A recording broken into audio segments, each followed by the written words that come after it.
Hello and welcome to the first Walton Community TV broadcast in the new decade, the 2020s. Let's hope that it's a good one for you and a good one for us.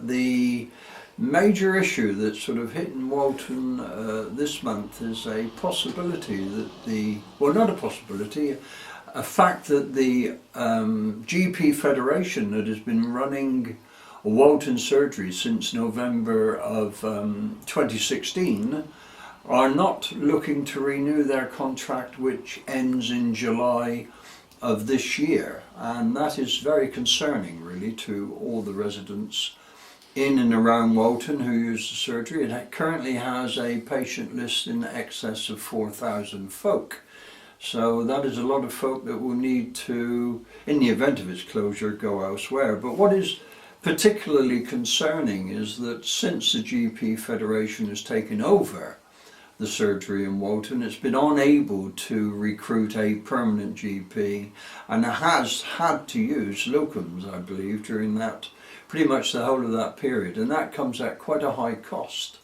So therefore one would assume the financial benefits that GP Federation were expect to get by having running two, if not even three of the surgeries that we have here failed to materialise for them, so they are looking to give up the contract. Now, what seems to be of concern to a number of people living in and around Walton, including their councillors, is the fact that you and I are both aware that if we look at the current local plan and the one that is under discussion but not yet agreed for our area, north of Walton is looking to have 3,600 dwellings actually built during the lifetime of the first and second local plan.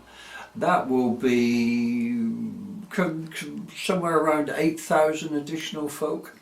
So that actually, one would assume for the future for Walton GP surgery would have a guaranteed residents that would more likely use our surgery than any others. So that is very concerning. Now, you or your representatives could look at attending the CCG board meeting, which will be taking place this coming Tuesday at 12 acres at Kesgrave, and I think it kicks off at 9:15 and runs through until 3 o'clock. And at the end of the board meeting that's held in public, you as a member of the public are able to raise questions to the board that may be of concern to you and is something that has been covered in the board meeting. Now, just one final thing was we're on the subject of growth, etc.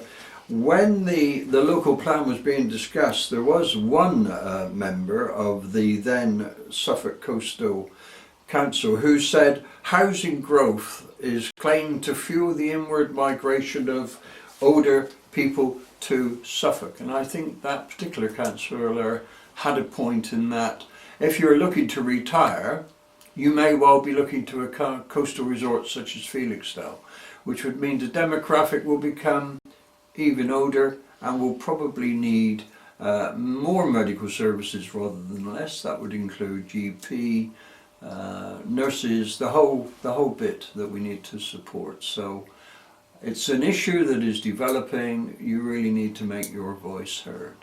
Thank you very much and enjoy 2020.